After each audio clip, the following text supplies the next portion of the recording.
ফেরেশতারা বলেছিল আল্লাহ আপনি মানুষ কেন বানাবেন? তারা বলেছিল আল্লাহ মানুষ কেন বানাবেন?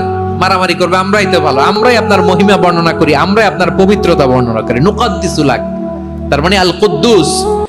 আবার আমার নবী বিশ্ব নবী যখন সিজদায় লুটিয়ে পড়তেন, আম্মা জানা এসে বলেন আমরা তো সিজদার মধ্যে সুবহানা রাব্বিয়াল আলা বলেই শেষ, কিন্তু বিশ্বনবী তাহাজ্জুদের নামাজে, নফল নামাজে, সুন্নত নামাজে তিনবার সুবহানা রাব্বিয়াল আলা তাসবিহ পড়ার পরে তিনি পড়তেন সুবহুন কুদ্দুসুন রাব্বুল মালাইকাতি ওয়ার রূহ। সুবহ কুদ্দুস রব্বুল মালাইকাতি ওয়ার রূহ। সিজদায় লুটিয়ে পড়ে বিশ্বনবী এই দোয়াটা পড়তেন।